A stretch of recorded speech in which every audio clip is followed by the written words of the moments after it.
Dünyanın her yerinde insanların yaşayış biçimi toplumdan topluma farklılık göstermektedir. Yemek, giyim, sanat, dil, inanç gibi çok çeşitli alanlarda bu farklılığı görebiliriz.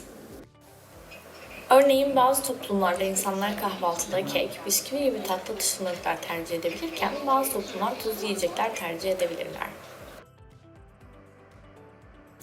Bazı toplumlarda çoğunlukla sanatı binalarda, heykellerde, resimlerde görebilirken bazı toplumlarda müziklerde rastlayabiliriz.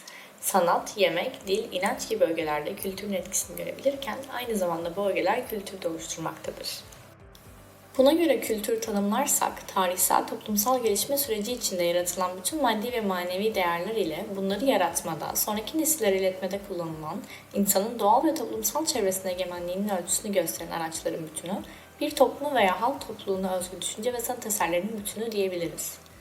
Peki neden bütün dünya ortak tek bir kültüre sahip değildir çocuklar? Çünkü kültür aynı zamanda yaşanılan coğrafyanın özelliklerinden ve yaşayış şeklinden de etkilenmektedir. Örneğin Orta Asya'daki Türkler göçebe bir yaşam sürmekteydiler. Bu sebeple tarım faaliyetleri yürütemiyorlardı. Yiyecekleri sıklıkla hayvansal ürünlerden oluşuyor, kıyafetlerinde, çadırlarının yapımında hayvan derisi ve yünü kullanıyorlardı.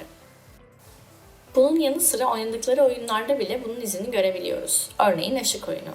Orta Asya'daki göçebe Türklerin yaşamlarında yürüttükleri tüm bu faaliyetler zamanla onların kültürünü oluşturmuştur. Aynı zamanda bu kültür sonraki nesilleri etkilemiş ve kültürün de yaşama yansıması devam etmiştir.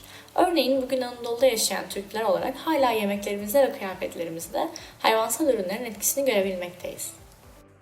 Sümerler ise zigurat adını verdikleri tapınaklarda ayı, gezegenleri ve yıldızları gözlemliyorlardı. Bu gözlemleri sonucunda ay yılı esasına dayalı ay takvimini buldular. Günümüzde Ramazan ve Kurban bayramlarının tarihini bu ay takvimine göre belirliyoruz. Kültürel ögelere örnek vermek istersek yemeklerimizi, bayram kutlamalarımızı, düğünlerimizi, müziğimizi ve günlük yaşamımızda yer alan daha pek çok ögeyi gösterebiliriz. Ülkemizde bu ögeler ortak bir paylaşım alanı olsa da bölgeden bölgeye farklılık gösterebilmektedir. Örneğin 3 ayların başlangıcını kutlamak için Konya'da çocukların şeker toplamaya çıktığı Şivlilik Günü sadece Konya'ya özgüdür. Rize'nin Akdere köyünde Kurban Bayramı'nı kutlamak için dönme dolap şenlikleri düzenlenmektedir. Karadeniz'de horon tepilirken Diyarbakır'da halay çekilmekte, Konya'da kaşık havası oynanırken Manisa'da Manisa çiftetellisi oynanmaktadır. Yaşam şekillerimiz zamanla kültürümüzü oluştururken aynı zamanda kültürde yaşamımızı etkilemektedir. Peki kültürümüz yaşamımızı nasıl etkilemektedir çocuklar? Kültürümüzü oluşturan ögelere baktığımızda gelenekselleşmiş bir yapı görebiliriz. Geçmişten beri yapılan işlerin zamanla bazı değişiklikleri uğrasa da günümüze kadar geldiğini görebiliriz. Örneğin düğün geleneğimiz, bayram geleneğimiz, oyun geleneğimiz geçmişten günümüze kadar gelmiş, kültürümüzü oluşturmuştur. İşte kültürümüzü oluşturan bu gelenekler kuşaktan kuşağa aktarılarak gündelik yaşantımız için de bir çerçeve çizmektedir. Örneğin nesilden nesile aktarılan yemek yeme kültürümüz, kahvaltı ne yediğimizden yemekleri pişirme şeklimize kadar bizi etkileyebilmektedir. İtalyanlar kahvaltıda tatlı bir atıştırmalıkla kahve tercih ederken, İngilizler sosis, fasulye, ekmek, yumurta gibi daha dolu bir kahvaltı tercih etmektedir. Türk kahvaltısı da çeşitliliği ve doluluğuyla dünyada bilinen bir çeşittir. Günümüzde giyim ve yeme içme kültürünün internetin ve taşımacılığın etkisiyle ortak bir çizgiyi birleşse de hala giyim şeklimizde kültürün etkisini gözlemleyebiliriz. Bugün dünyanın neresine gidersek gidelim hamburger satan bir dükkan görebiliriz ya da dünyanın hemen her yerinde insanların kot pantolon giydiğini görebiliriz.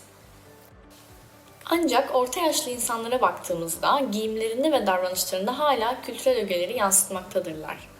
Dilimizde dahi kültürün yansımaları yer almaktadır. Yeni tanıştığımız ya da bizden büyük insanlarla konuşurken saygı ifadelerine yer verirken, arkadaşlarımızla ve ailemizle konuşurken daha samimi ifadeler kullanmak da kültürel etkiler barındırmaktadır.